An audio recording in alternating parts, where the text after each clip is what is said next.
4 unit असतात. हो, तो रिहर्सलचा भाग आहे. हा, तू काय इंटर्नशिप करतोयस का? हा, कुठली आहे सिरियल? हो, मग दे त्याला, दे दे, फोन दे. बोल रे माव्या. ए माव्या, तू एक तर थुंक नाही तर बोल. हा हा, कुठलं चॅनल आहे? हे बघ, मी 6 दिवस क्राईम शोला दिलेले आहेत आणि शनिवार रविवार नाटक. बाकी मी फ्री आहे. स्क्रीन टेस्ट कोणाचा रोल? कोणाचा? नाही, मला का प्रॉब्लेम असेल? नाही, पण तुम्ही चॅनलला विचारा. हो म्हणाले. मग माझा लुक अच्छा AI मध्ये करून पाहिला, असंही असतं का? नाही मग म्हणजे नंतर मला शूटिंगला बोलवणार आहेत ना का AIच? हा, ओके. हो हो, कळव मला. बाय. काय रे? अरे सॉरी, कुठला रोल आहे? मेन रोल आहे. प्रमुख भूमिका अप्रतिम. टायगुण बघा मामाचा. Okay, thank you. म्हणाला तसं एक चांगलं काम येण्यासाठी काही काळ वाट बघावी लागते.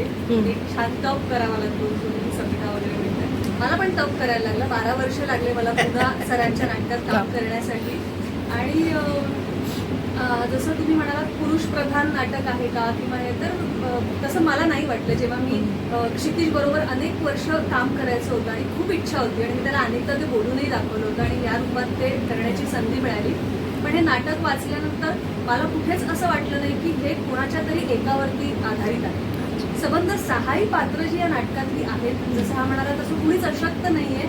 सगळ्यांना त्यांची त्यांची ठाम मतं आहेत आणि सगळे आपापली मतं मांडतायत.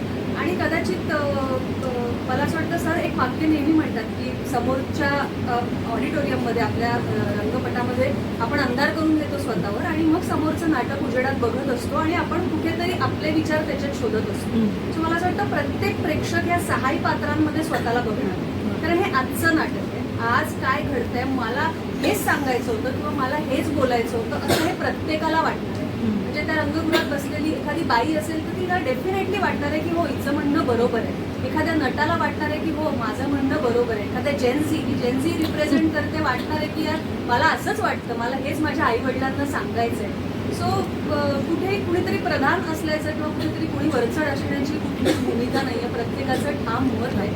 आणि एका नटाची बायको खऱ्या आयुष्यात असणं जेवढं अवघड आहे, जेवढं तारेवरची कसरत तिची आहे, तेवढीच या नाटकामध्ये पण आहे. की त्याचा एकंदरीत आवाका बघता तो नट आहे, त्याचं अस्थिर क्षेत्र आहे किंवा जे काही त्यांच्या आयुष्यातले चढ उतार आहेत ते ती बाई म्हणून, बायको म्हणून, आई म्हणून तिला काय काय फेस करावं लागतंय.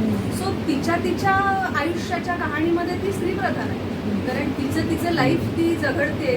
तिच्या आयुष्यामध्ये तिची गोष्ट वेगळी चालू आहे जरी याची असली तरी. ती काम करते, नोकरी करते, घर सांभाळते. आत्ताच्या पिढीतली मुलगी तिची आहे, तिचे प्रश्न ती सॉल्व्ह करते. सो मला असं वाटतं खूप आजची स्त्री आहे आणि सगळ्यांना आपलीशी वाटणार. प्रत्येकाचं म्हणणं जे आहे ते कुणाला ना कुणाला नक्कीच रिलेट होणार.